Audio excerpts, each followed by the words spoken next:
This episode of the Mental for Moto Inside the Helmet podcast is brought to you by Fastline Suspension. Are you getting arm pump, fatiguing after just a few laps, or feel like you're often fighting against your bike? Today's motorcycles have been designed and built to suit a broad range of riders, conditions and riding styles. This one-size-fits-all approach, however, means that when it comes to your own riding, your bike is often not handling and performing at its very best. Whether you're a weekend warrior or an elite level racer, Fastline Suspension will help you unlock your riding potential by ensuring your bike is set up perfectly for your specific needs. And with the right setup, you're guaranteed to go faster, fatigue less, and ultimately have more fun riding your motorcycle. So what are you waiting for? Contact Adam at Fastline Suspension now. Fastline Suspension, set up for maximum performance, precision tuned for you.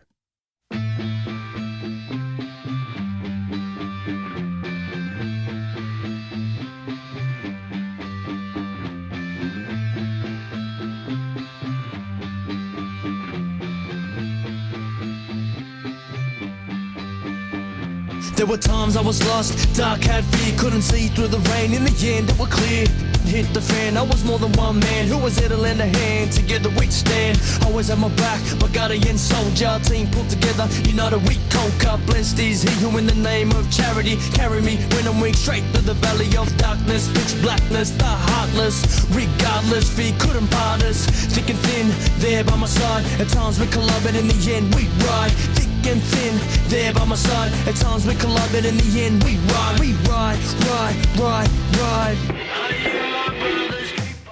Welcome back, Moto fans. As per the intro, this episode of the Inside the Helmet Show is brought to you by Fastline Suspension. If you want your bike handling like a dream, go see Adam at Fastline. And even if you don't have the budget for a customised setup, just getting your suspension serviced with some new oil and fresh seals will make a world of difference. And thanks also to our other partners here at Mental for Moto, Southeast Pools, Iro Helmets, Ultimate Toy Haulers, and the June sponsor of the Mental for Moto Motocross and Supercross wall calendars, Thrill Therapy. All right, we've got a very special show lined up for you guys today. Calling in all the way from the US, I've got Zane Mackintosh and Connar Adams on the line. Welcome, boys. How are we, mate? G'day. Good morning from America. Yeah, it's a little way up the road. How's it all been?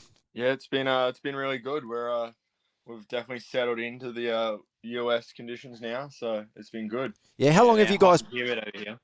How long have you guys been over there? Just over 12 weeks, I think. Yeah, we hit the 3-month mark or so just a little while back. So, and we got a few longer months here. So, Oh, fantastic. So, what was the driving factor to send you guys over there? probably just what we like the most. After last year's series, both Pro Motocross and Pro Supercross, both of us found that Supercross was definitely something more up our avenue in regards to riding style and also levels of enjoyment. So we both made the decision to possibly pursue Supercross in a more professional manner, and America is the best place to train for it. Oh, fantastic. Yeah. So, where are you guys staying and where are you training? And did you have stuff lined up before you went over there, or are you just sort of flying by the seat of your pants? So at the moment we're in Georgia, about an hour south of Atlanta. So we've managed to string in a ride at the Triumph compound over here. So we've been riding with the factory US Triumph team and at their facility. But we did kind of have a few things lined up. Nothing really set in stone, but every plan we did make before we come over kind of got thrown out the window as we were doing it, just by different doors opening and different windows closing.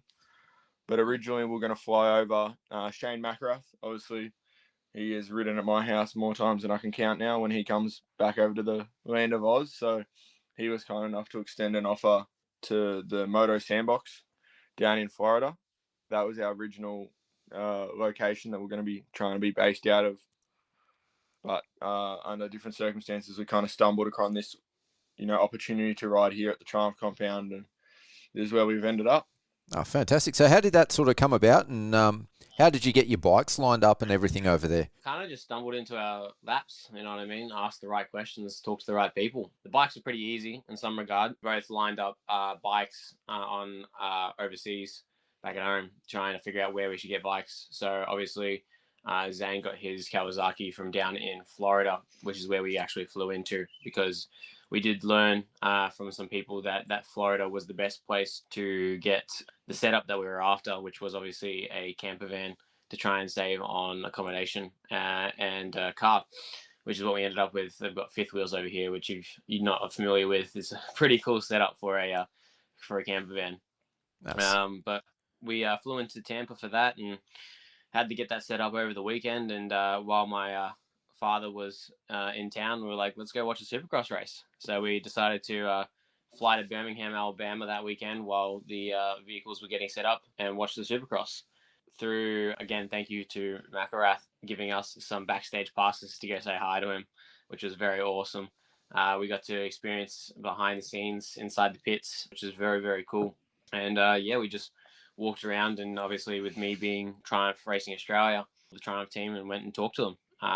And struck up conversation, and people have been super generous and super nice over here. We were able to they were able to extend an olive branch, and we took the opportunity, in both hands, and decided to come over here. And where they've got two supercross tracks, replicas of actually Birmingham, ironically, and Arlington from earlier in the season, which we've been training on, and it's just been such an unreal opportunity, you know what I mean? And they've been so helpful in regards to parts and just generalize like things we need, and mechanics have been so generous. And we've done a few trips here and there, of course, as well, down to MTF, GPF. MTF, shout out to Charlie, I think it was. Yeah, what a legend. He helped us out down there. He's one of the boys that run the place. Went to a trip to Texas as well, Texas Tornado. That was awesome. Mike, was it? Yeah. Yep. Mike was the guy who ran that joint, and he was also very generous and very helpful. People being over here has actually been very, very, very, very welcoming and warm. So it's been, we've done a couple of trips, and we've got some more plans in the near future. But we've just been, making friends, talking to people, and it's been a blast. What can I say? It's daunting at first, and it's still daunting every once in a while. Second say is no, so all you got to do is ask, and some things worked out for us very well. So we're real appreciative, and we're going to continue to try and ride that bull. Sounds like you guys are living the dream. So, based on what you just said, I've already got about 27 questions, but we'll just take a little detour. So you went and saw a Supercross event? Yeah. Yeah, that was unreal. So you guys have raced, Marvel Stadium. You've raced all over Australia for the Australian Supercross Championship. What's it like over there? What's the track like? What's the venue like? And what's the vibe like compared to Australia? It is very hard to explain. It is like closest thing's Marvel. Marvel's the closest thing with the big stadium, because college football here is so big. They all run in those football style stadiums. So it's a very similar size, probably a little bit bigger than like the rugby stadiums that we're playing, but just with a hell of a lot more seats and 30 to 40,000 people at every round. Oh wow! But then it's the semi-trailers in the pits. Just so there's privateers ones that are bigger than our. It's just hard to grasp. Everything's just bigger. Yeah, it's really, the environment is just unreal. I'd like to contribute more to that in regards to, it's like there is just that many more people and like funding here. It's insane. And then like the actual Supercross rounds, I think both the riders and the officiants have been like working together for a long time now, so they're pretty coherent and understanding of one another. You know what I mean? They've got a full ride day, previous day. Things on the track get changed to some of the riders' preferences.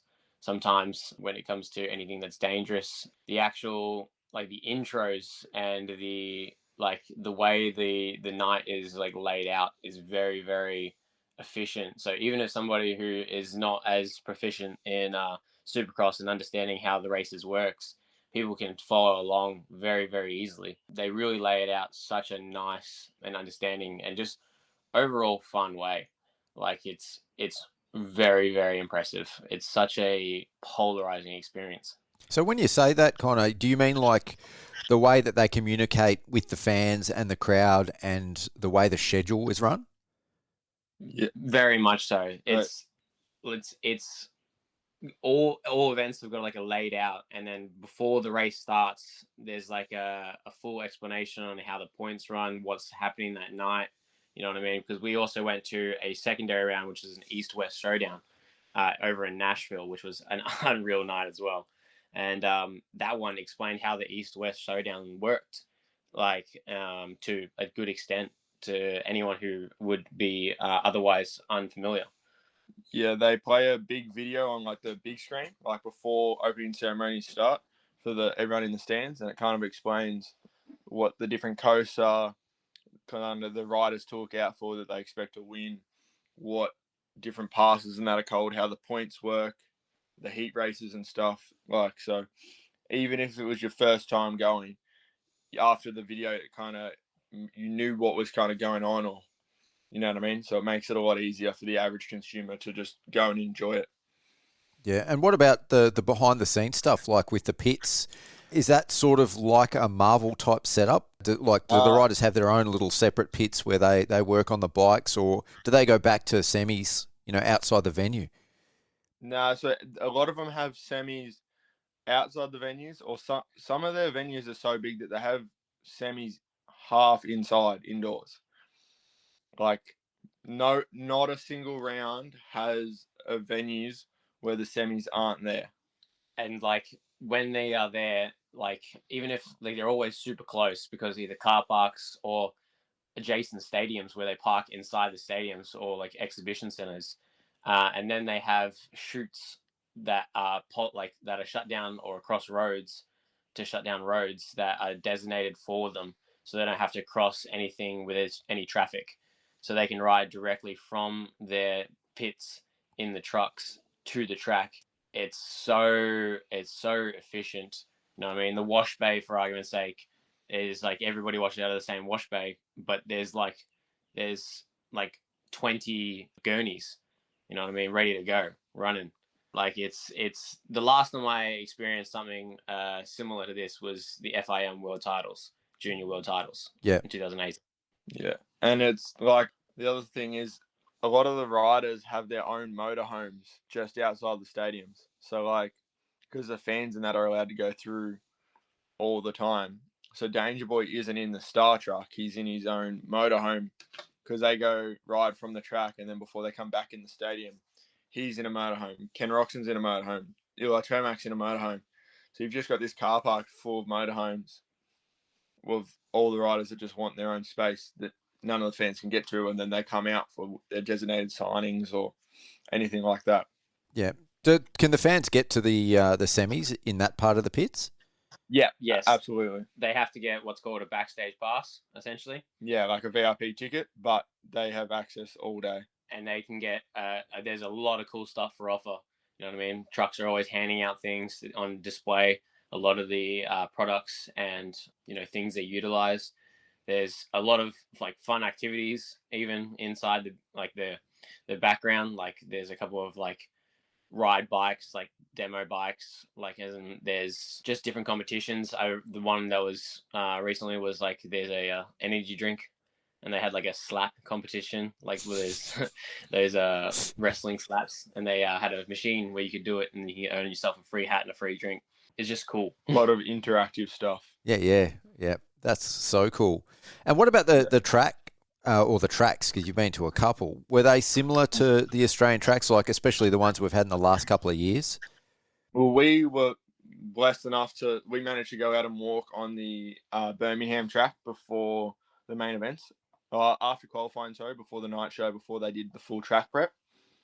And that was really eye-opening because to stand and look at the track, you're like, this just looks like a standard track we ride on. And then we got out there.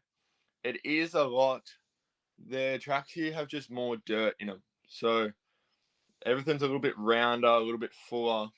Their rhythms are a little bit bigger, like as in everything's just a little bit thicker, like some of our rhythms, because the boys on such a time crunch with dirt and stuff like that. So I feel like our things are maybe a little bit shorter, but a little bit pointy. Yep. where in America there's a little bit rounder, a little bit safer. Nearly is probably a word I'd use, and definitely more consistent. Yeah, like they like obviously they know what they're doing. They've been doing it for a while. They know their limits of the track, so the track is spaced out from lane to lane appropriately. You know what I mean? There's no lane that's smaller than the other, and then every jump is like it's two scale each round, each race. So you know what you're getting in for. It's obviously just like the different layouts, and then like when you hit it, like if you case a jump, unfortunately, because it does happen every once in a while, like I feel like what Zane said at home, they fill them in more rounded. So although it's still going to hurt, you're less likely to come to a complete stop. Like your wheels can still touch the ground either side of the jump if you case it directly. Yeah, You know what I mean? Or even if you tag it, it's like it's not going to, because it's so rounded, it's not going to completely compress your suspension. It's going to it's still going to allow for it to pass through a little bit. They're a lot rougher, I will say that. Like these tracks get gnarly, chewed out, like Marvel chewed out on that soft dirt that we had 2 years ago. That was chewed out, but like but they prep it, like, you know what I mean. They had 6 Bobcats going at one time, like to prep this track in between motos, which is insane. So do they get much? Do they get much time to prep the tracks in between? Because I know that's always sort of a contentious thing over here in Australia with the schedule. There's not a lot of time in between. Yeah, but their schedules are a lot more relaxed. They have track walk at 10 a.m. That's cool. 9:30 or something like that, because so they have 250C, 250B, 250A, and 450A, 450B, 450C. So each of them go out twice. So they have 2. They all have 1 practice and then 2 qualies, and then they get 15 minutes or 10 minutes each. So 10 minutes each. So everyone gets 30 minutes of bike time or 35 minutes of bike time to dial the track in. And before they have to put in a qualifying. And then they qualify, and then there's a 3-hour gap before the night show, and they get a full prep. The whole track. And then obviously in between the heats and the stuff, because they got 6 machines, they just prep everyone. We figured it out. Every Bobcat has like a lane and a turn, or 2 turns and a short lane, or like all the track builders knew exactly what they were prepping, where to go, what to do. Yeah, and one guy has a water cannon on the front of his, and he just drives around and sprays water for everyone, and then they just prep it. Like a massive water cannon. He sat in the middle down the straightaway and got I'd say 80% of the track.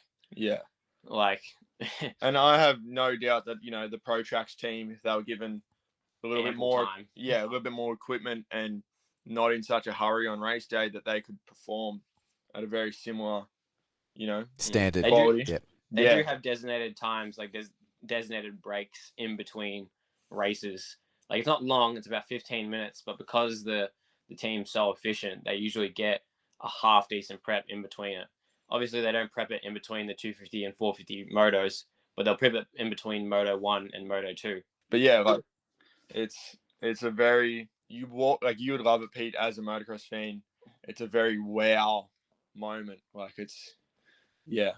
Is it the same crew that goes from event to event and preps, or are they getting local crews at each one? No, it's one crew. They fly to every round. They hire, so a few of the rounds when the mud, I can't remember exactly what one, but it was raining and they built the track in 24 hours on the Wednesday and covered it. So they don't have it. They have a disassembled crew as well. So the track builders, not all of them, because to build in your track's a lot harder than just pulling it apart. Yep. The builders don't worry about trying to pull it apart at all the rounds. They have 75% of it done on the Sunday. They fly out Sunday because they race the Saturday here. Yep. And then Sunday they have 75% of it done. And then there's a different crew that takes from how they kind of explained it on TV. There's a different crew that takes over to do the floorboarding, and just when it's none of the mounds, because the other crew then fly out on the Monday to the new round so they can build it Tuesday, Wednesday, Thursday. It sounds like, over here when we've got press day the day before, a lot of the time they're still working on the track. Sometimes, there's nothing more than a pile of dirt in the middle of the track. Yeah. It sounds like over there they get a lot more time before and after. Is that right? Yes, because we didn't realise this. So Feld also runs the Monster Jam. Yep. And the Monster Jam is either the weekend before or the weekend after of every round of Supercross. So they already have a bottom base in, or ready for the 2 weeks. Or the team only has to strip to a flat base and leave it for the monster trucks, and then a different crew comes in to build the monsters. So that's why they're killing two birds with one stone. Yeah. And it allows them to not worry about A, dirt, and B, like, cost, I guess. Yeah, but don't get you wrong, like they're hiring out a stadium for 2 weeks. And every stadium they're doing that. So the overheads would be incredible, but they're probably making double that.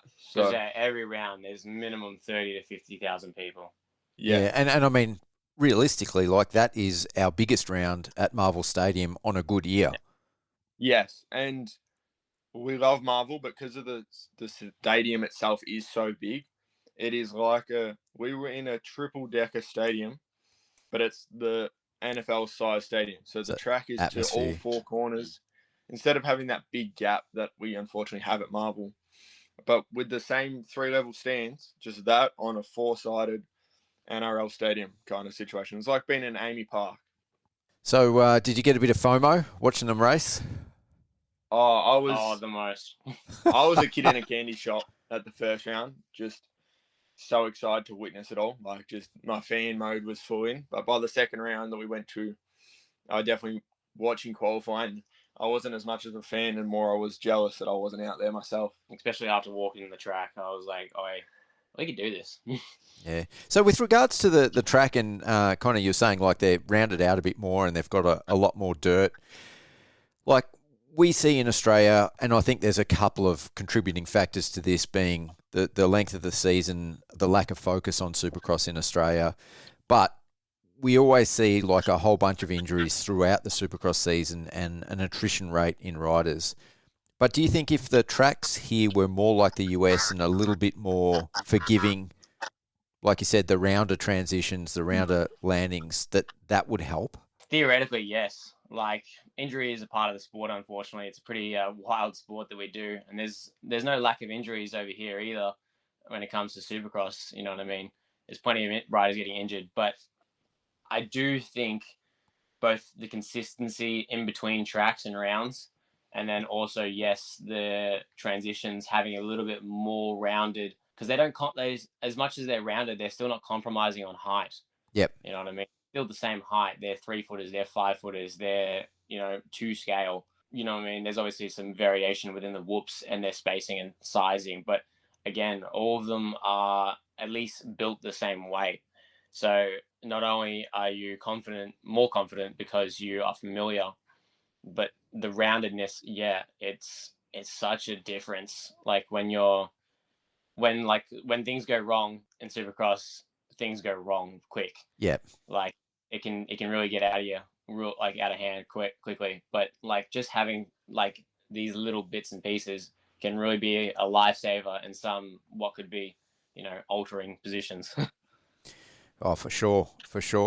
So going back then to the training facility, like how close is the facility where you're training? Does it match to the tracks that they're racing on? Yeah.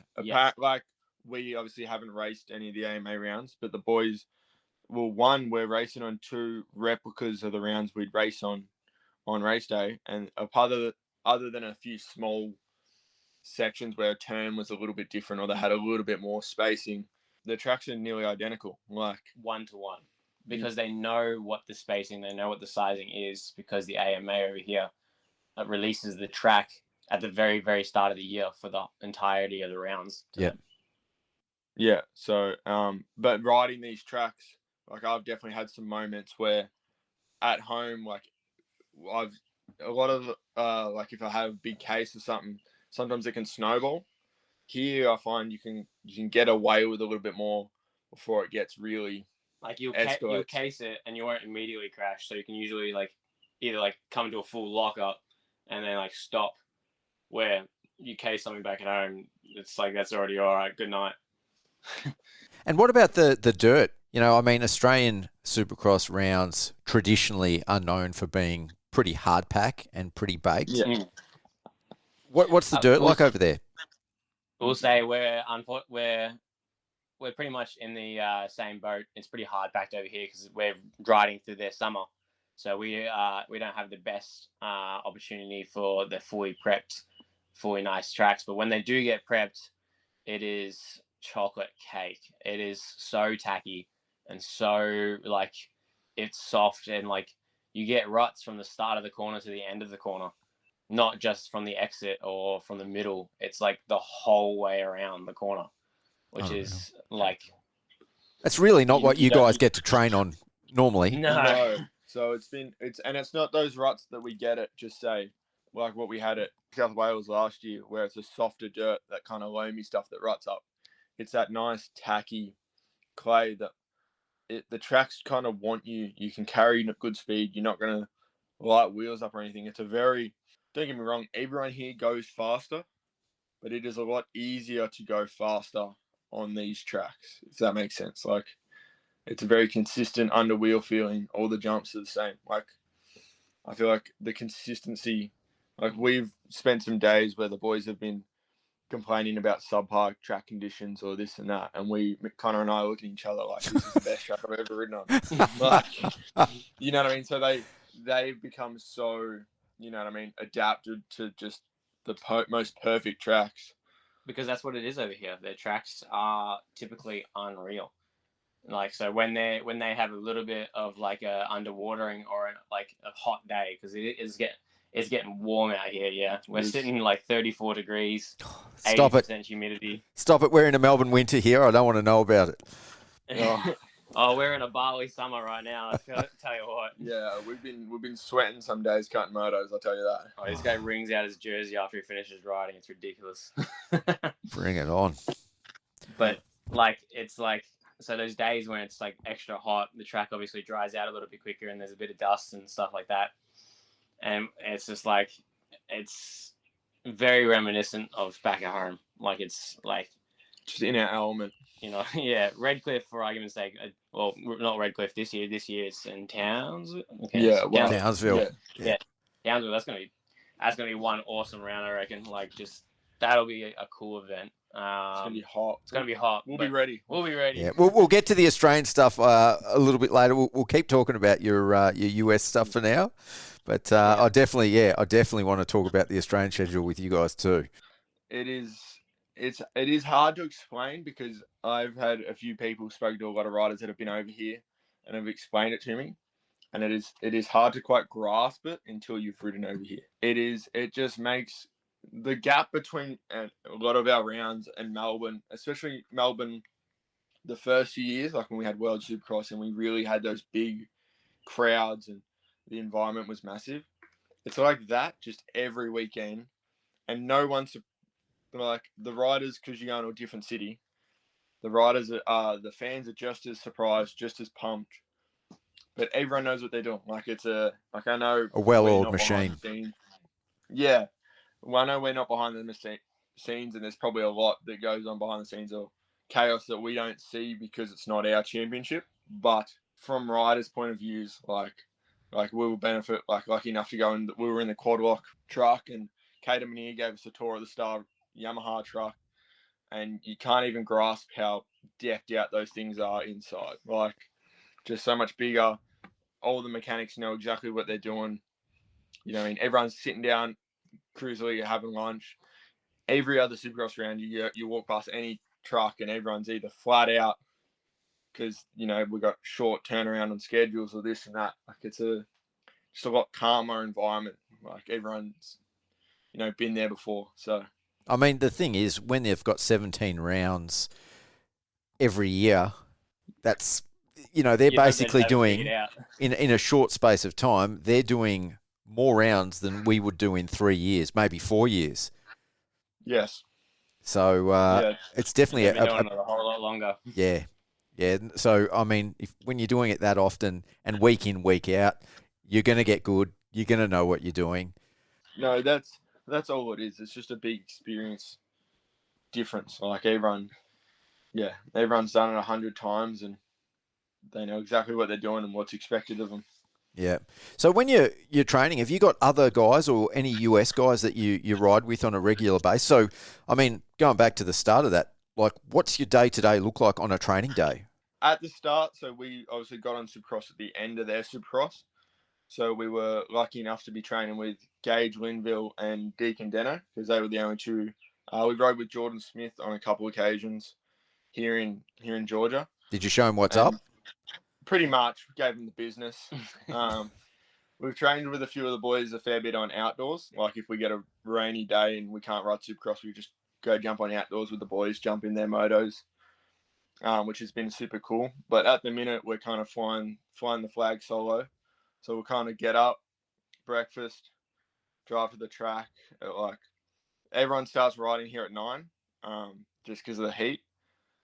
Go down to the facility, say hello to everyone, kind of get ready, go do our warm-up, whatever we've got for the day. If we've got motos, sprints, everything. We've learned to kind of structure our programs a lot better here because we've got all day or all week to build around it. Have you got someone overseeing your program or are you coming up with this yourself? We kind of took a little bit of what the team were doing, a little bit of like from other people, kind of grabbed a few different things, threw it in a pot, gave it a stir, and we think we've got something working. Mike Brown, he rides all the Triumph teams on bike program and off bike program. And he's been kind enough to welcome us into his gym. Like they have a full gym at the compound, and we've trained with a few of the boys off bike. And even how they train off bike is very different to the Australian off bike culture. Here, because they're racing so much more, and they're not, I wouldn't say riding more because our boys back home are riding so much, but they're not racing week in, week out. So, for example, now that the series has begun, they're riding, they ride just Tuesday, Wednesday. You know, Monday they come back, they have a cycle or whatever. Tuesdays, they prioritize rest a lot more over here than we anticipated. Yep. These guys are very efficient at knowing when not to push. When it's time to just like they put their hard yards in before the racing begins. And now that the racing is here, because it's weekend back to back to back, you know what I mean? They are proficient in longevity. You know what I mean? Like they're still trying to make improvements throughout the week, but they understand that they still have to race. You know what I mean? So their programs are dedicated to how they race. Oh, for sure. They don't train outside of the parameters of what they're going to be racing like. There's no 45-minute motos. There's no 10 laps. There's nothing that isn't going to be utilized effectively when it comes to race day. Yeah. So it's like sprints or like for like motos, basically. Pretty much 2 weeks between Supercross and motocross. They're doing a lot of like 2 35s or 3 20-minute motos and stuff like that. But now they've just kind of they do starts.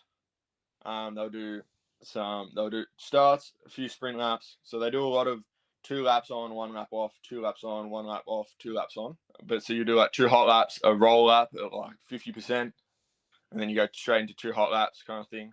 And then they just do 1 30-minute moto most days during the week, or they'll have one day that they do 2, and that's it.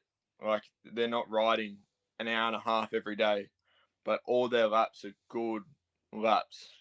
This is very reminiscent of teachings from like Shane Boyd, and because when he was with Chad Reed and all that, it's very quality over here over quantity sometimes, which is it's bit of an eye opener.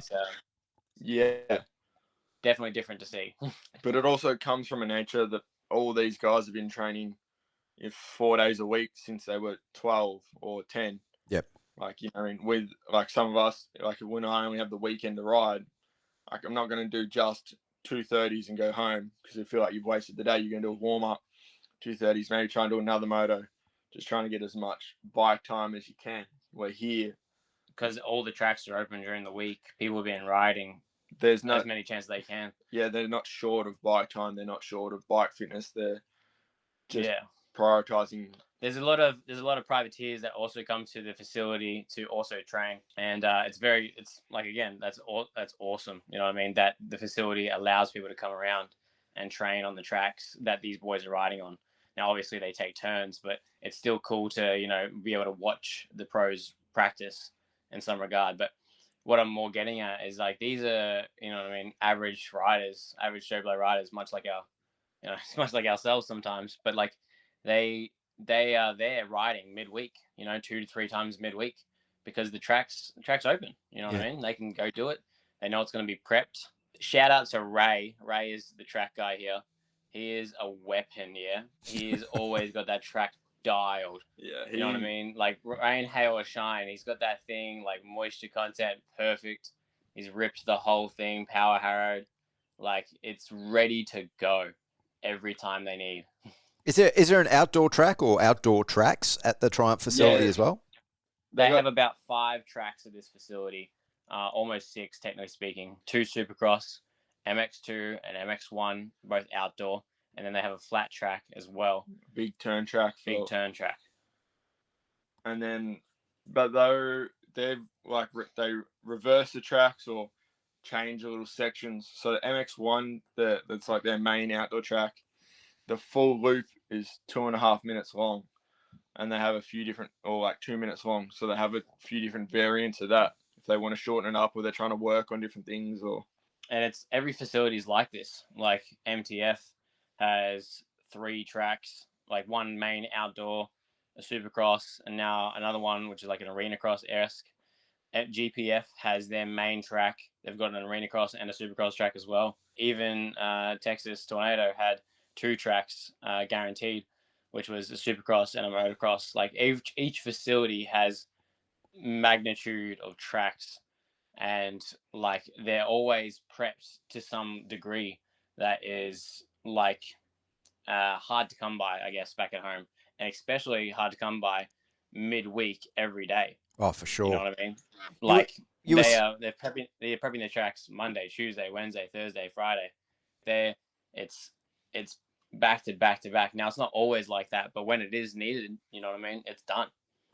So, because you guys are, it sounds like, pretty much the only ones training Supercross at the moment, are they still prepping the tracks for you guys? Not really. They, like, Ray, we've, helped him out where he needs. If he's running past with a full lap of water, occasionally he'll spray a lane for us, or if there's a section that's getting a bit bad, like, for example, we've had a lot of rain, and we've had some water ruts come through. So he's been kind enough to kind of patch up some of the sketchy stuff for us, and he keeps it safe for us, but he's not putting any real time into it. Yeah, yep. At all, you know what I mean? But if any day that one of them is riding or they're doing any kind of testing, it is a full prep. And, you know what I mean, we've been welcome enough to ride on the full prep tracks, which has been pretty cool. But again, you forget their unprepped track is still better than our track back at home sometimes. Yeah. You were saying that the privateers like pop in during the week to train. Do the privateers over there, like, are they racing? Is it a full-time gig for them, or do they have day jobs like, the privateers in Australia? From the ones we've met, a lot of them are on a full-time gig. A lot of them, the help here. So the biggest thing we didn't realize is, 1, the help, and 2, the contingency plans. Yeah, they make a bit of money. Yeah, they actually make money other than from the series. So, like, the manufacturers, they make them, like, so every... Yeah, it's not necessarily the series pitching in a lot of money for positions and placements, but the manufacturers, the main, like the manufacturers of the, Team Yamaha or Team Triumph or Team Honda, like, they've got such good contingencies. Like, you could come like, as long as you make the main, you can earn money. Yep. You know what I mean? Or like or even from personal sponsors. A lot of people have contingencies with their personal sponsors. So a lot of them are sponsored by, motorbike dealerships over here and certain parts. And even them, as long as they're advertising their parts, you know what I mean, and they do well, even they will get more discounts, or they'll get more, how's old mate with the engines? You know what I mean? He's got given 4 sets of engines for the year Yeah. from a private sponsor. Like, obviously, it's probably a good wicket, but at the same time, like 4 race engines for the year is quite a it's massive. quite a substantial cost, and also add-on. Yeah. Which he no longer has to concern for. Yeah. But like a good person we got to talk to was B Ray. He's, I don't know if you know Brandon Ray. Yeah. Rides. Of course. Yeah. He was cool to talk to because he lives in Cali and he sent it across for one of the East West showdowns and he was staying at the facility. He was staying at a caravan park just down the way from us. And we caught up with him, which was really cool. But he just lives out of his van, traveling, racing, and in Cali now they're starting to lose some of their public tracks, or they're struggling a little bit. But everyone's moving East Coast. Yeah, everyone he's able to ride during the week, and like contingency plans from Triumph or different brands is if he makes the night show, he gets quote unquote just say $1,000, and then if he makes the main, he gets 2,000.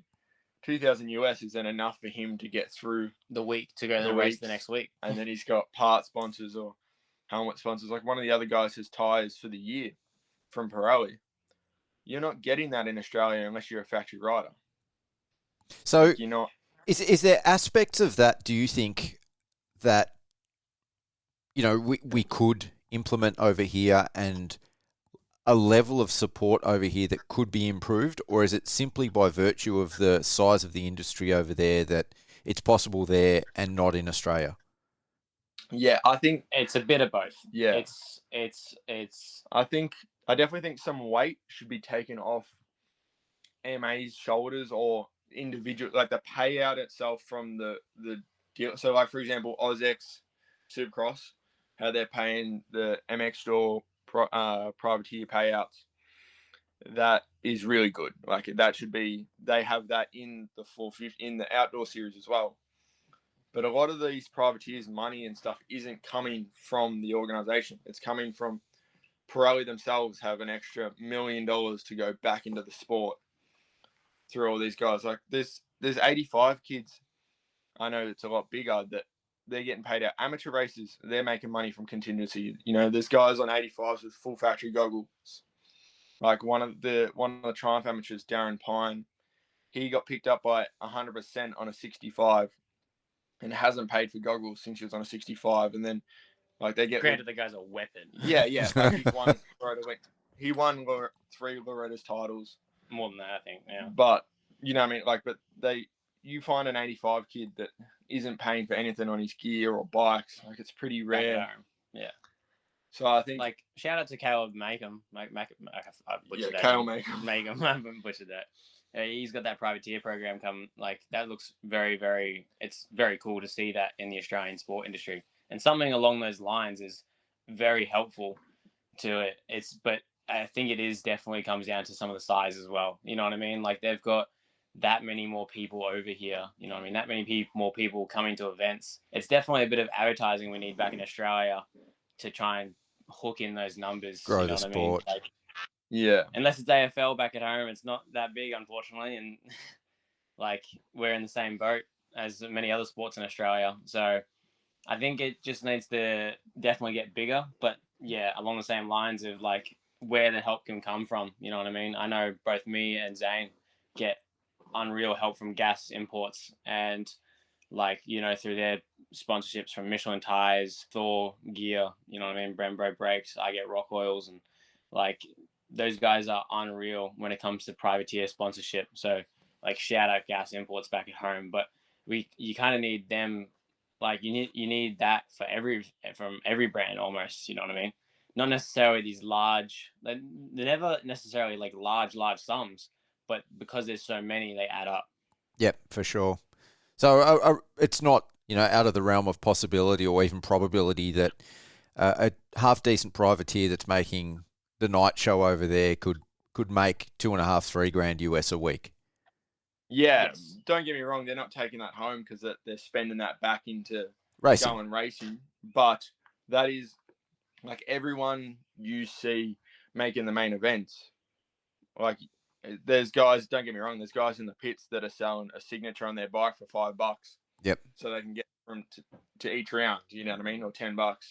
Like there is people still doing it hard. I don't want people to think it's still, it's all sunshine and rainbows, but it's a lot more achievable for a lot of people in that 30th spot, or 15th to 20th, which is where our series really falls off. Yeah, I think like that's a good position from like over here. It falls off from like top 40. But back at home, it falls off from top 10. Yeah. So yeah, all those guys are riding. I won't say all of them, but a lot of them are riding during the week 2 or 3 times, or like the 250 East Coast or just West Coast. I didn't realize to help with the travel, for example, because they have so many rounds. A lot of those 250 guys can afford. They've only got to worry about 9 races, maximum of 10 hours away. It's a lot more doable than trying to go all the way to coast all the time. So yeah, from Townsville to Perth to Auckland. yeah, exactly. It's gonna be cool though. Yeah, no, fantastic. All right. We're just going to take a quick break to hear some words on behalf of our sponsors, and then when we come back, I'm going to have some more questions for you guys. We hope you're enjoying the show. Here at Mental for Moto, we can only do what we do because of the sponsors who support us. So please stay tuned for a couple of brief ads and make sure you show these legends some love. Are you getting arm pump, fatiguing after just a few laps, or feel like you're often fighting against your bike? Today's motorcycles have been designed and built to suit a broad range of riders, conditions, and riding styles. This one-size-fits-all approach, however, means that when it comes to your own riding, your bike is often not handling and performing at its very best. Whether you're a weekend warrior or an elite-level racer, Fastline Suspension will help you unlock your riding potential by ensuring your bike is set up perfectly for your specific needs. And with the right setup, you're guaranteed to go faster, fatigue less, and ultimately have more fun riding your motorcycle. So what are you waiting for? Contact Adam at Fastline Suspension now. Fastline Suspension, set up for maximum performance, precision tuned for you. There's nothing more refreshing after a day at the track when you're sweaty, grimy and exhausted than taking a dip in the pool. Southeast Pools specialise in building high-quality fiberglass and concrete swimming pools across the Peninsula and Gippsland region and offer a range of designs to suit every lifestyle, yard size and budget. So pick up that phone, give Trav at Southeast Pools a call today and be ready to take the plunge this summer. Hero helmets have won over 125 motorcycling world titles with world-renowned superstars including Antonio Cairoli, Jeffrey Hurlings, Martin Muscan, even Jason Anderson. From the world stage right down to the grassroots motocross scene, Arrow is the title sponsor of the Gippsland Motocross Championships and even supports up-and-coming local legends such as Memphis Stravina and Zane Mackintosh. As one of the lightest and safest helmets on the market, when it comes to protecting my most important asset, I choose Arrow as well. To check out the range of Arrow helmets, head into your local dealer today or click the link below to visit the website. At Mental for Moto, our mission is to give the unsung heroes of Aussie motocross a voice. From grassroots racing right through to the biggest events in the country, sharing the stories you won't hear anywhere else. From the privateer chasing the dream, to the junior rider who's pushing for their first win, the mechanic who works late into the night to get the bike ready for race day, to the track builder who turns a pile of dirt into a work of art. This is the beating heart of our sport. We're able to bring these stories every week to thousands of Aussie moto fans thanks to the generous sponsors who share our vision. If you're interested in the advertising packages that we have available, or just want to show your support, please check out our website, www.mentalformoto.com, and we can tailor a package to suit your needs. Now, let's get on with the show. So how often at the moment are you boys actually riding on the track? 4 days a week is kind of our go-to plan. Yeah. Sometimes 5 if we're feeling frisky. And I mean, but compared to over here, you finish Pro MX and then you've usually got 3 weeks or a month to start prepping for Supercross, and obviously you guys have day jobs as well in Australia. Yeah. When you're over here, have you really noticed an improvement in your riding? And if so, like what aspects of your riding are you noticing the improvement most? I found personally, one, bike fitness. Like bike fitness is given because it doesn't matter how much you train off the bike. There's nothing that compares to actually riding. But 2, just like silly mistakes and like comfiness. Like I know everyone talks about, oh yeah, like I'm comfy on the bike, but you don't realize how comfy you are at like one place. Like we've now had the opportunity to ride 4 or 5 different supercross tracks. And like being able to rock up to a new supercross track and not be timid and actually be able to go out there and just hit triples. Like, again, because they're all the same, like they're all the same scaling over here. But like, even without that, like we rocked up to a new track and we were confident in our ability from riding so much that we were happy to go out there and then just start hitting jumps. You know what I mean? Like MTF was gracious enough to let us ride on the supercross track, even though it was out of use at the time. But like the track wasn't in any perfect condition because they'd finished the season, so it was a bit like wet ruts and all that. So it was pretty ruddy conditions. But we were confident enough to go out there and just hit things. Like there was a massive finish line, a massive regular triple. You know what I mean? The rhythms had ruts through them, but like we were confident enough in like both our bikes and our ability to just hit them. You know what I mean? Without any not guidance, but like not even anyone to follow or watch. To like, at home sometimes you can watch the boys on press day and see how they're going for certain jumps. Sometimes if you're feeling a little unsure, but we didn't have any of that, which is expected. That's what you are when you're a rider. But like it was good to be able to just hit them off the bat. We still take our time a little bit in some regard. We're still like building up to certain things. We don't hit the entire track, I'd say, straight away. But like to be able to put together a full lap, like a full, arguably fast lap, because we're hitting all the main rhythms. You know what I mean? By the end of the day, like it's definitely very, very positive. Yeah. Zane, you posted a video, I think it was earlier today, and I've obviously been watching you ride for pretty closely for the last sort of 3 years, and I mean I noticed a massive difference to when I've seen you ride. Just to that video that you posted today, you look, like you said, more comfortable. You've got some really good flow. You're hitting big rhythms. With that sort of stuff, are you guys pushing each other? Are you close enough in pace to push each other? And is that sort of driving your progression? Or is it just that you're riding every day and you're riding on full spec supercross tracks?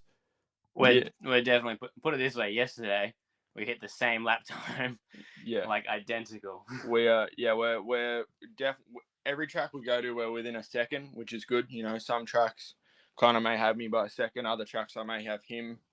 It comes down to whoops and rhythms, I guess. Yeah, but it's been good. It's been like for a little gauge for you here. Last year, don't get me wrong, I come back from a shoulder reconstruction and then I broke my back at work, so it wasn't the most proficient year of bike time. But I've put 38 hours down in America alone on this Cowie, and I had 44 hours bike time for the whole of last year, Pete. So that's, you know what I mean? That's a little gauge to, you know what I mean? And I've put down now about 40 or so hours of pure supercross. That's unreal, yeah. Yep. Like when you think normally, like we looked at it like this. Last year I had 6 weeks, right? I had 5 weeks before round one on 3 days. You call it an hour and a half a day, 4.5 hours. We had 20 hours, right, going into last year. So the gap between 20 hours and 40 hours is so big. Like it's only like twice as much time, but it's not. Twice as much time can exponentially increase. Yeah, like we made more progress the last 20 hours than we have in the first 20 hours. Yeah, the first 20 hours I kind of looked the same as I had been at home, but now I'm really I'm in a good spot. You know what I mean? That's like we're now actually making progress and still kind of just maintaining where we're at. And I know this isn't necessarily a problem for everyone, but like for me personally speaking, I've always been pretty confident when it comes to whoops. So whoops have never been, but my tidbit has always been rhythm sometimes. But like I'm feeling confident enough and happy enough to like look at a rhythm and I'll be like, I can hit that, and I'll go and do it. Because rhythms have never actually been, nothing on Supercross is never overtly hard. It's all a mental game. It's all about confidence and, you know what I mean, being able to commit and trust your ability on the bike. Yep. And with just the sheer amount of riding, you know what I mean, the confidence is definitely getting higher and higher. And like, yeah, just rock up to the track and you're like, I reckon I could do that. You know what I mean? You're like rhythms that we've never even thought about being like, we wouldn't even like think of it as a possibility back at home. Like you wouldn't even like, you'd be like, oh yeah, that's just a double there. And that's just that, but like we're over here like, oh, what if you tripled or what if you just quadded that? And like, we're like, yeah, send it. You know what I mean? Like there's 2 tabletops in a row. We just quad over them. And which is arguably a debate because it's tabletops, but you know what I mean. Like, it's still a massive jump. Like we are both ripping on the throttle to try and make that jump, but like it was like we looked at it and we're like, we could do it. Yep. Why not? And then we hit it. There's big rhythms over here that we're sizing up. I guess you know what I mean. We're back at home. I reckon I was very haphazard to even consider it as an option. Yeah. You know what I mean? Well, I think like watching the Australian Supercross, the biggest separator I think in Australia between the factory Australian guys and the privateer Australian guys, and even from the international guys and the factory Australian guys, there's like a level of separation between each of those, especially in the whoops. Like it's the most obvious place, and the bigger and more technical the whoops get, the bigger the separation. Now that you've been over there for 3 months and you've put 40 odd hours of Supercross on the bikes and you've been hitting whoops a lot, is that a part of your game that you feel has improved? I'm dialed. Yeah, Cole Davies better watch out. Like, it's actually, definitely. It's such a, we've been hitting some pretty clapped out whoops as of late. Yeah. And like, I'm pretty confident enough to just pin it straight over him now. Skim him. Yeah, yep. No, it's definitely improving. Definitely like the confidence just to trust yourself to go into them is a lot better. But they're a little bit of a different shape here. Like they tend to be bigger like home, but in home when everyone's like building bigger, they build these big sharp things. Where over here they're a little bit bigger and rounder. But they're always round. Like they're very similar to the Melbourne style whoop that we had, just with obviously a little bit better run in and exit. And it's but that's that kind of that big round whoop. So it's still very intimidating. But once you kind of get on top of them a few times, I know everyone always says it, the faster you go into them, the easier it is. But here I found like I've had some big moments to them where you drop a wheel and I ride out of it. Like you can kind of, there's not these big pits that you kind of just fall into and, you're crashing in. So it definitely is easier to like save yourself, I guess, if you do make a mistake. But like even if we do make mistakes, we've like, for the sheer amount of riding, we've learned to save ourselves better. You know what I mean? Yeah, for sure. So is that a difference though between, because you're obviously training on a training track, do their racetracks, are they less forgiving, like especially the whoops, or is it the same? So Dave explained to us, these tracks are 1-to-1. Like, yeah, there's no difference. Obviously, is they've got 30 or 40 pro riders beating this track up. Yep. Yeah. So, but they do say that some whoops, like for example, Denver Supercross, the whoops are really big. Like occasionally they do get to a round and there's a big set and stuff like that. Whoa. But the set that we're riding at the minute, they have a short set that's a bit bigger and then a bit of a longer set that's still of a decent size. But they reckon that those are a little bit on the small end. Like the short set that's big is pretty similar. The short set that's big is about 3.5 to 4 foot, where the ones we're riding on at the moment are 3 foot. Yeah. You know what I mean? So how do they? That's just so they can get through them week in, week out. Yeah. So how do they compare to your whoops at home, Zane? They're very similar in height and size, but just the spacing and the shape, it's hard to explain. It's like, imagine there's a video of Jack Chambers prepping whoops in a posse, and in Florida, and it's like a circle. Like it's a perfect half circle on top, half circle on the bottom, half circle on top. It's like you could tan wave. Yeah. Yeah. Like I get you. Yep. It's a perfect wave kind of thing where in Australia, sometimes it feels like it starts to get that point, that triangle. Oh, especially the upside down triangle in between the whoops in Australia is gnarly sometimes. Correct. Here they don't, because they prep them all with posies during the day. You think our whoops, a lot of the time they prep it and they're like, oh, well, we can't get in there to fix it. All the whoops here, because they have to get prepped so regularly, they go through it backwards with a posi and they just drag a bucket over it. Yep. And they do it like that every day. Like they water it and then bang. So I think they're so proficient at it.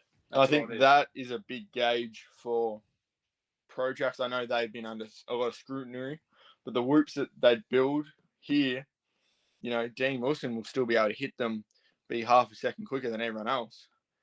But, your 25th guy in the 250 class is still going to be able to get through them. He's not going to be able to get them quick, but he's going to be able to skim them.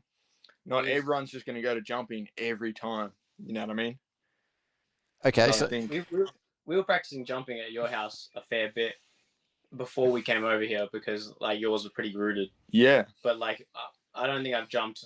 We jumped one set. We jumped one set, and that's because they were that flogged out. Yeah. It was arguably even then still better than yours back at home, and so you could still hit them. It was just we just jump them because we can. You know what I mean? So it's kind of stating the obvious, but you've gone to the US and you're training supercross during the Australian motocross season. Yeah. So what are your goals and expectations when you come back to Australia? My understanding is that your goal is to come race the Australian Supercross Championship, but after spending 3, 4, 5 months over in the US, I think by the time you're all done. What are you expecting to achieve, and what are your goals when you come back to Australia? Well, I'm just it's hard to put a result on anything. I'm just hoping that this Zane turns up on race day. That's my biggest goal at the minute, because it's an issue I've had back at home, that I've been able to feel like this only at my home track. You know what I mean? But any other practice track I've been to or whatever, but here I've been able to feel like this guy at 3, 4, 5 different tracks. So I'm hoping he gets in the luggage with me when I come home. And, this Zane turns up, because I know if I turn up like the way I ride now, that it will be a lot better of a year. You know what I mean? I want to be in the mains consistently. I know I can be in the mains consistently. You know what I mean? Give me a good start. Do I put it in the top 15? Hopefully. You know what I mean? That I don't know what all the other riders that are going to be turning up. I know what I can do, and I know that if I ride the way I am now, I will have a smile on my face at the end of every day, and it won't bother me if I'm, 10th or 20th. As long as this guy turns up, I'll be stoked. Yep. You'll be putting your best foot forward. Yeah, that's it. You know what I mean? Because I wasn't very happy with the way I rode it a lot of the rounds last year in Supercross. So that's the biggest thing I'm trying to change. Well, like I said, Zane, for you, that video that you posted today, I mean, I don't think there's that many Australian privateers that are sort of that comfortable hitting big sections and big rhythms to how you look in that video, So I think, what you've sort of said is pretty achievable. What about you, Connar? I'm not going to put any preliminary results, fortune telling, I guess, up yet. But look, I'm just excited to get back and show what I've learned. You know what I mean? I've always loved Supercross. Even when I was younger, I actually did it on an 85 for a little while before I even did motocross when I was a lot younger at my uncle's farm. And it's just something I prefer more. And I'm just hoping, well, not hoping, but I know that all this training is it's just I know I can do it. I just need to prove it to myself. Yep. You know what I mean? It's a mental battle always. And I know I can be that guy. I'm confident in my ability. I just need to bring that ability to race day. Yes. You know what I mean? And all this training, as much as it is helping with my ability to ride Supercross, it's more helping with my confidence and consistency. You know what I mean? Because I can uncork it a lot. I know I can uncork it, but then obviously it used to get me in trouble back at home. Used to bite you every now and then. Yep, there's no denying. Yeah, everyone would see me waving on the ground. Don't worry about that. But now I'm like, I can uncork it, but I can keep it consistent. Like I can drop 2 to 3 seconds a lap faster. You know what I mean? Only for a couple laps, but like give me 2 more months and I might be able to do that for, the whole race. And I know I can, like, I'm excited. That's all I'm going to say. Like, I'm excited. Yeah. So what's the rest of your time in the US look like, and how long are you planning to stay over there? We're actually trying to navigate a few trips at the minute with the World Supercross having the first round in August 8th.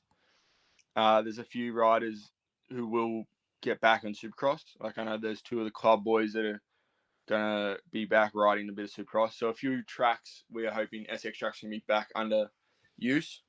So we're trying to work on a trip to go to Club MX for potentially a week or 2. That'd be cool. And then we're definitely going down to Florida, catch up with Shane Mackintosh and that. Thank him for he played a massive role in kind of helping us get over here at the first place. So hopefully we'll try and get on Sandbox, but if not, we'll spend a week or so in Florida as well, catching up with him and hanging around down there. So, but look, the continuation of our trip over here in America, it's going to be looking the same thing as we've been doing. Riding 4 days a week, 5 days a week. Putting in those hours on the Supercross track, bit by bit, step by step. Point of 1 second here, point of 1 second here. It adds up and it gets quick. And like, we're not far off the back of some of these American boys. Yeah. Like we, because again, we were able to sit with them and watch them when they were actually riding. We're riding on the same track sometimes. We know what lap times they're putting up. We know what lap times we're putting up. And I know there's different conditions, different bikes, but like very soon, I reckon I'm very confident. Like we are not far. And you've got, another 2 months, 3 months over there? Is the plan to basically stay over there until right before the Australian Supercross Championship? Yeah, so our visas are up the 3rd of September or something like that. 25th of September, I think. But we're going to come back. We'll be back before September, just to give us adequate time. 2 to 3 weeks, which is our usual run time anyway. Yeah. Supercross back at home. Just to get, into tune back at home. But also to catch up with family and probably, climatize again. Not climatize, but, jet lag. 14 hours behind. So, yeah. No, I think we'll definitely be here into August. I think we'll be leaving mid to late August. Yeah. And I saw, Zane, you were nominated or chosen for the Indian Supercross League. Can you tell me anything about that? Like, what's that look like? What does that entail? Well, so the first year they ran, I registered because the Indian Supercross League, I don't know if you're paying any attention to their cricket. How they run their sports is everyone goes into like a draft. So everyone's available and then the teams get lottery picks and then they kind of pick and assemble the team they want kind of thing, which is pretty cool. So the first year that happened, someone ended up getting injured and I got a call up to go get a fill-in ride. But unfortunately, my luck, I had appendicitis and spent a few days getting my appendix removed and unfortunately couldn't go across. But since then, been working on my game and I've, try put myself back in this year to register. And the league has recognised me and they're letting the teams know that I'm available and different things. So hopefully, I think it's a couple weeks they will pick their things. Like the teams will pick their riders. And from my knowledge, one of the rounds clash. I can't remember what one. Can't remember if it's New Zealand or maybe the first round, but there is one of the rounds that clash with the Australian Supercross, and I will be doing the Indian Supercross over the Australian one if I get picked, but that's because I'll be getting paid to race my dirt bike for the first time, so that will be a pretty cool experience. That's absolutely amazing. So I didn't actually realise that the two series run concurrently. Yeah, so they both run over November, December, or October, November. Yep. And how many rounds is the Indian Championship? 5 rounds. Yeah, 5 rounds this year, I believe they've stepped up to. pretty similar. Yeah. All right. So no, that'll be a very cool experience if I get the opportunity to go. So I want to ask you guys' opinion and thoughts on the Australian schedule, but just before we get to that, what's life for you guys like outside of the Supercross and the training in the US at the moment? Pretty quiet. It is. We are in the middle of nowhere. We're in the middle of whoop whoop. Yeah, where the facility is, we're about 15, 20 minutes from any town. We're in a little caravan park with a couple ponds, so which has been cool. Have you tried to kill each other yet? I mean, you've been over there for 3 months. You sound like you're fairly isolated. You're riding together. You're training together. You're living together. I've tried many times, but I don't know how it keeps getting out of it. No, we've been pretty cruisy. Like we still get up to a bit of like just things in here and there. We go fishing sometimes, catch piss all. We We've picked up pickleball. Yeah, play pickleball. Pickleball is massive over here. Playing that with some of the riders. We've been hanging out with Mikkel Harrop a lot and his fiance Matteo, and we just hang out at their house and we play Catan, which is board games and stuff like that, which is awesome. Such a good time. So we really appreciate them.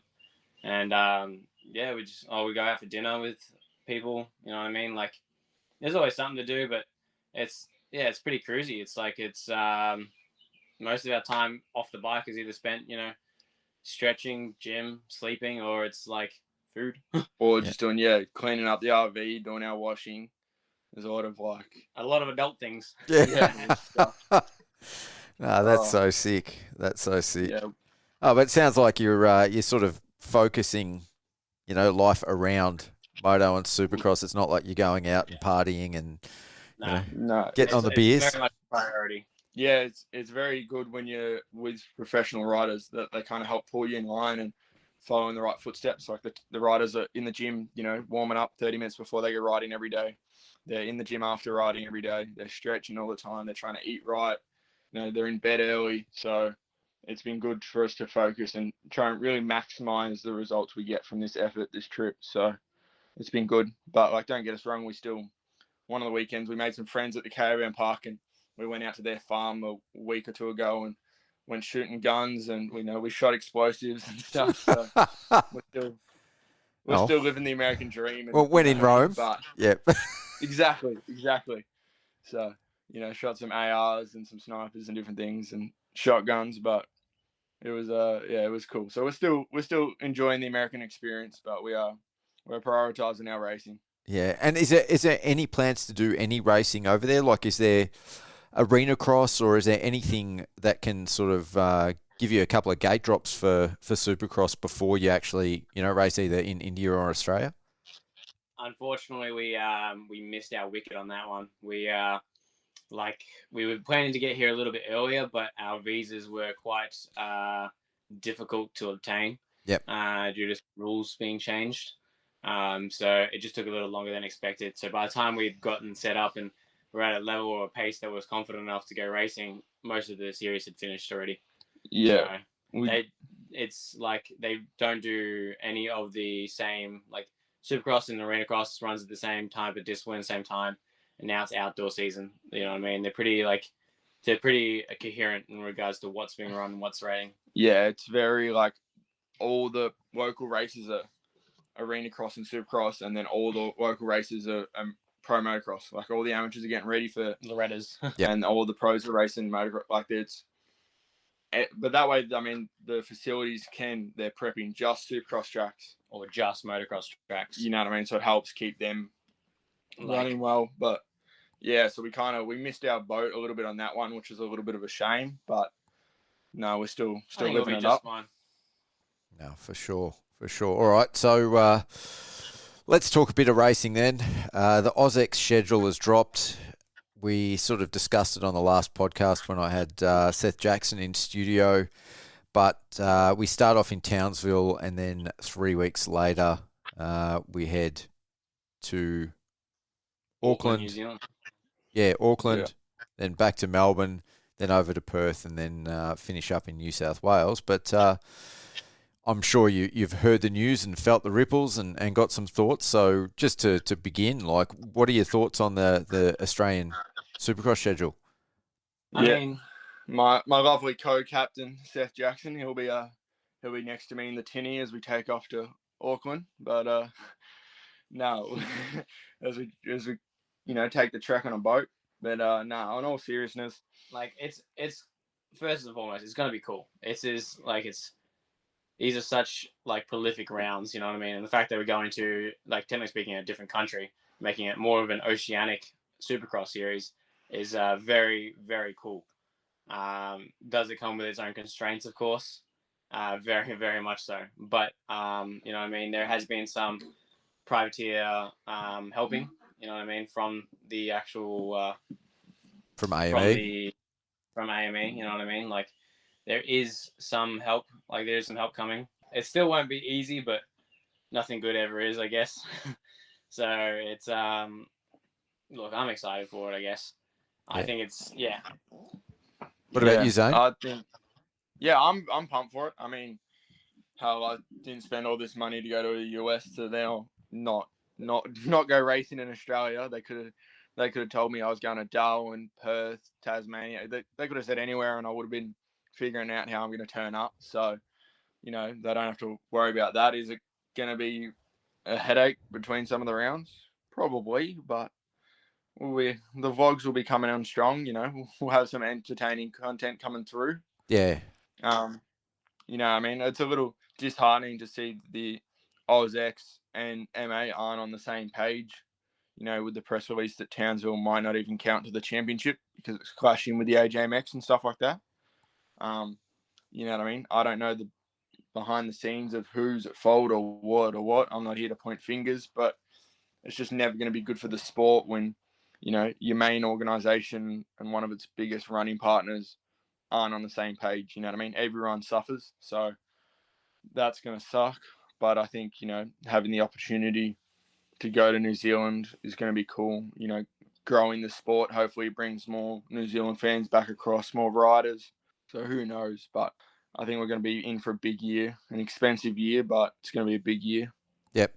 I mean, having the round in New Zealand, I think is great. Like, being able to go to New Zealand for Australian riders, whether they're factory riders or privateers, and bring the sport there, and also have a home round for the New Zealand riders that come to Australia to race our championship, I think is fantastic. Yep. But what are your thoughts about having an overseas round as part of the Australian Supercross Championship? And like you said, it probably is trending to be more of an oceanic championship. But, like, what does that sort of mean for an Australian championship and the increase in cost for privateer riders? Well, logistically, it's a nightmare. Like, don't get me wrong, the teams help provide with bike, but that means you need to have a secondary bike, and there's a lot of, it's not all sunshine and rainbows, but with it being a New Zealand round and it not officially counting towards the Australian Championship, from what I've heard so far, a lot of people that are umming and ahhing are probably just going to bail ship, really. Oh, so you've heard that it's not going to count towards the points in Australia? They haven't said it's still up for decision. Yeah, yep. So as of now, they haven't said it does. So there's a lot of people that if they say no, it's not going to count, won't go. I feel like a lot of you guys on the cusp of making a main event, that's a long way to go. There's a lot of dollar, and I know some of us privateers, some of them don't go to Adelaide for crying out loud because it's too far from Queensland. Yeah. You know what I mean? Yeah. They're not going to New Zealand. So I think, you know what I mean? I think especially they've done themselves well by trying to have it early in the year, like having it the second round. So people were kind of in the points. People still have money up their sleeve. But I think people are going to pick between doing Perth or New Zealand. I don't see many people outside of factory or a few select privateers that are getting good help doing all of them. I think, you know what I mean? Especially with the Townsville one, having all three in the one series is a big blow to the bank account. And especially, apart from Townsville, but consecutive weeks between Auckland, Melbourne, and Perth, that logistically is a massive challenge. Like I spoke about that with Seth, and he said, obviously if you've got your bike being transported around by AME, which is fantastic, comes at a cost, but it's probably cheaper than doing it yourself. You still need another bike to train on.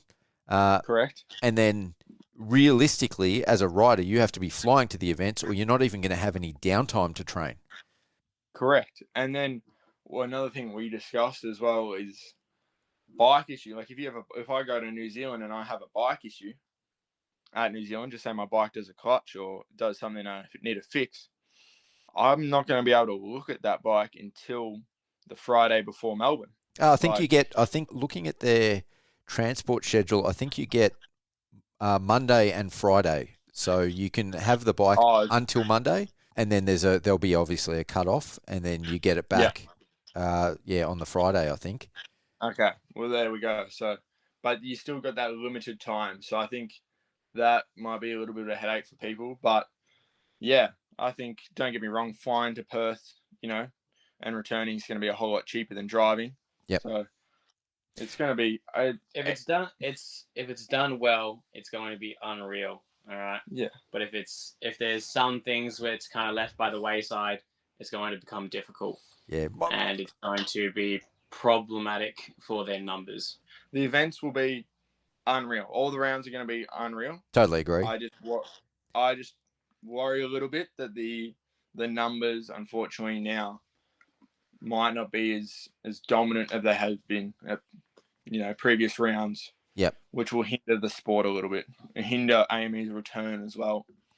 Yeah, I mean, I've got a couple of concerns. I think one of them is the trust, and this is completely out of the control of both the riders, the promoter, and everything. But with having the 1 week turnaround, like that puts a lot of faith, or you have to put a lot of faith into the courier, the transport company. Like any logistical challenges of bikes not turning up. And I'm assuming that some of the factory guys are going to take advantage of that opportunity too. Mm-hmm. That could really cause problems, like if a bunch of bikes don't turn up to a round. If that plane doesn't make it because of bad weather, you're missing half the class. Yeah. Then some. Not more. And you already sort of touched on it, but I had one of the satellite teams send me a cost estimate, and they were looking at about $23,000 per rider at an absolute bare minimum. So that's just covering flights, accommodation, airport parking, a bit of food, and the $6,000 to transport one bike around. Plus race entry. Yeah. So it's a pretty expensive season. Yeah, no, absolutely. But so I was lucky enough. AUSX came to me and AME after last year's Supercross, talking finances, how much it cost for each round, where were my costs coming from, and stuff like that, because they're trying to make steps in the right direction, and which kind of led to their courier service this year that they're providing. And no doubt is AME trying. Like, no one's saying that they're not trying. And I'm hoping it's definitely looking like I definitely think we'll be taking up that offer, because it's just, I don't see another way of me financially getting a bike to all 5 rounds without it costing just as much, but then I'm not working either. So at least this way we can get rest. Yeah, me and Dad are definitely going to have a few phone calls over the next week or two trying to sort some logistics. But yeah, I think, it's going to be expensive, but that's unfortunately racing Supercross ain't cheap. Yeah, It's never been cheap. So yeah, I'm just hoping that we still have the numbers to keep the crowds entertained and keep the gates looking full, and hopefully keep the series building. You know what I mean? Yeah. I'd hate for a number of riders to pull the pin, because it's gonna seriously hurt the sport if we drop numbers this year. Just need to keep moving in the right direction. You know what I mean? It doesn't need to be big steps, but we always need to be improving in that regards to all aspects. You know what I mean? Yeah. And if on that note, I think like the last 3 years for me have been some of the best Supercross seasons we've had in Australia. And like you said, it's gotten better every year. I would have liked to have seen the current sort of schedule rolled out over a couple of years, maybe, rather than all in one. I mean, like you already said, Zane, I think the actual individual events, assuming that you end up with enough riders on the gate, are going to be probably the best events we've ever had. Yeah. Big shows, geographically distant, so we're going to fill stadiums. It's going to be awesome. Like that side of things, I think there's no question. But big stadiums, big tracks, getting the riders on the gate and having a coherent championship where the same riders are going to each round, I think that's the question mark. So, So, I mean, I don't think any of these question marks are going to be filled really until we rock up to the last. Till the gate drops. Round one. So you can speculate. We can speculate and hypothesize all we want, but ultimately you won't know until it's race day. You know what I mean? Who's rocking up? Who's riding? Who's doing what? You know what I mean? Again, all that doesn't matter once the gate drops, but like from an outsider's perspective, you're just gonna have to wait and see. Yeah, for You're sure. gonna have to book your tickets and go and sit in the stands and watch yourself. It's the only way to find out. Well, I look forward to it. I'm not sure with that schedule that I can justify going to each of the rounds, which is going to be a bit of a bummer this year. Absolutely. Because did a costing. It's probably going to be about $14,000 just to get around. So that's a lot of overheads to cover as a media guy in Australian Supercross. No, especially with you being a very nice photographer and keeping your photo packages nice and cheap for us privateers. So we'll just have to blow them up, I think. And absolutely, $1,000 a round. Sounds good. Just send us the bill. Don't worry about it. We'll cover that one for you, Pete. Beautiful. I love it. All right. Yeah. Well, just before I let you guys go, I just wanted to pick your brain. You've been living over there. You've obviously got your ear to the ground. But the AMA Motocross Championship, first of all, have you been able to get to any of the first few rounds? Unfortunately not. We the trek across to Cali here is the same as us going to Perth. You know what I mean? The flights were pretty steep and the accommodation over there is not the best. As in, not the best for cheapness. And all the tracks aren't actually that close to airports. Yeah. So there's a lot of logistics that we were... Don't worry, we tried. We tried very hard. Yeah. But a few $1,000s were better spent going back into our training. But we're going to Redbud, which is going to be sick. I think we're planning on that, yeah, for sure. We're going to take the car up to there and, go watch 4th of July and watch some chaos, which will be surreal. It's only in Michigan. It's only like 10 hours away. But, I think it's going to be a blockbuster year. I mean, do you want some predictions? Oh, yeah. Well, before we get into predictions, what are your thoughts on the round so far? The Danger Boy, Jet Lawrence quote rivalry. Hunter, going 1-1 at round one. Yeah, I told people Hunter's got that dog in him. He's gonna win 1-1, and people didn't believe it and came through with the numbers. Didn't expect Jorge Prado to do that well, but I expect him to be good. But damn, second was in the first round was unreal. You know what I mean? And Jet's Jet, dude, even while injured. You know what I mean? He's a weapon, dude. I mean, and Deegan, as much as he's proven himself, he's top 5 guy, which is pretty impressive. And he came 3rd last week, right? Yeah. He's good, but unfortunately, Lawrence has got him handled at the moment. Yeah. I mean, I wasn't expecting Deegan to be the best American yet. Obviously, that ceiling is there and that potential is there, but that was I don't like the guy per se, but he's a very, very impressive rider. And actually, I shouldn't say I don't like the guy. I don't like his antics, but the results have been very impressive. He does put on a show. He does very much put on a show, but it is again a show.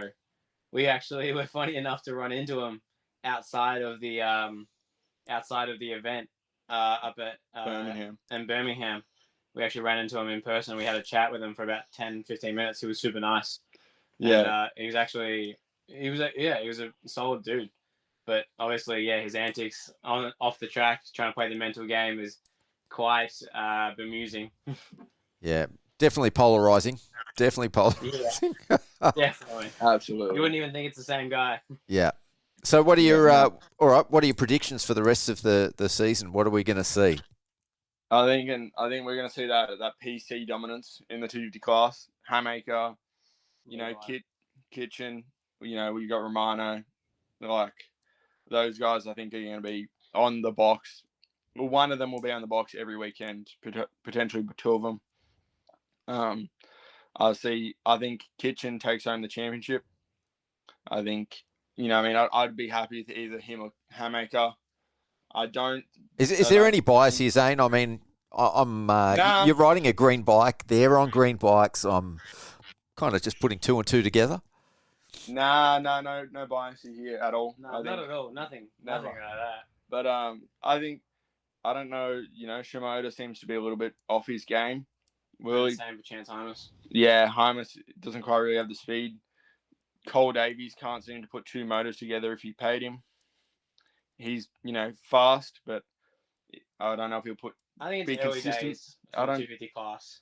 Yeah, I The agree. numbers, like for the results. That's what I'm saying. 4th and 6th for third overall. which is still you got to be in it to win it. Well, I mean, Cole Davies at one stage went he was 11-1 and was going to end up on the podium. Like that's crazy. Yeah. That's what I'm saying. Like it's too chaotic to know. But then the only two guys that have been consistent is Kitchen and Hammaker. So I'll give you that. Yeah. You know what I mean? They're the only ones who are giving me, proof of life. I think the 450 class. I don't know which brother's going to win it, but I think it's going to be a Lawrence 1-2 for the championship. I think Deegan probably wins a moto this year. I don't know if he wins an overall. He might win an overall with a 2-1. But I see him winning at least a moto, potentially two, because he's got speed. I definitely see him in a couple of weeks down the track, him being able to hang with the Lawrences at a certain round or a track that he feels good at. Prado, I think he'll be there. I don't really know what Chase is doing. Do you reckon Prado will win a moto or an overall this year? I don't know if he'll win or not. He will be close. He'll definitely. I think he'll get one. I'm trying to think of what tracks. I don't know if at a Southwick or something like that. Like if we get a muddier one that's real technical, I think he'll be good there. Washougal. Yeah, something like that. How about the brothers coming in this weekend though? I think Lucas will be top 5 easily, and I think Sasha will podium. I think Sasha he might even win a moto, but I don't see him dominating. Like I see him if he gets a whole shot, he can run it. I can see him running with the boys, but I don't beating the Lawrences. Yeah, I think So I think Lucas. I don't think he'll beat either of them. Like he might whole shot, but those two boys are pushing. He's thinking of that 450 championship back home. I think he's not going to contend if they try to put some metal to metal. I think if Deegan wants to try dive at their front wheel, he'll kind of let it go by, let it swing. Yeah, so I think they will definitely top 5, maybe podium, but I think Lucas will be that 4th place.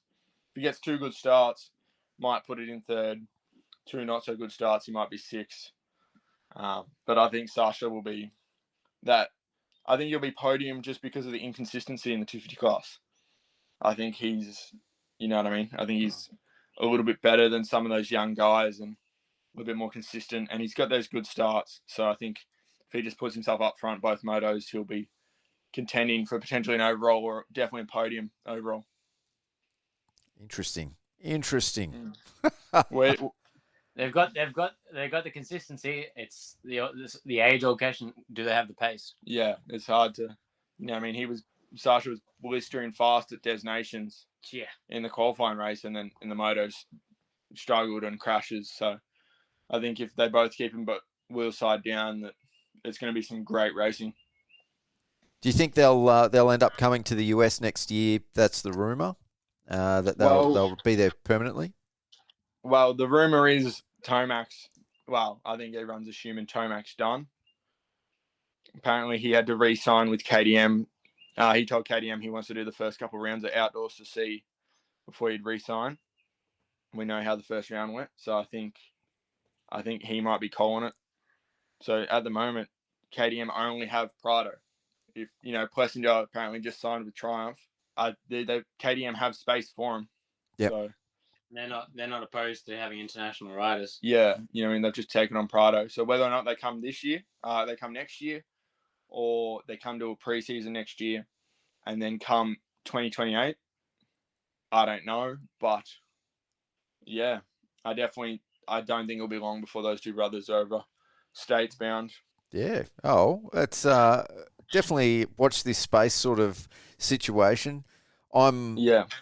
As for this year and the upcoming rounds, I'm not sure anyone's going to be able to touch Jet, even Hunter. I mean, we saw him last weekend. He's got to be riding at 70, 80% and still manage to win. And I mean, as far as Deegan goes, like both the Lawrences were like 20 seconds up. That's a lot of ground to make up. Yeah, absolutely. Their style is just so efficient. Deegan's got that aggression. Like, he's got that ET3 beast mode, almost in some regard. Not to that extent, but he's just got that sheer aggression, where the Lawrence's is just so efficient. Yeah. When it gets rough, it's hard.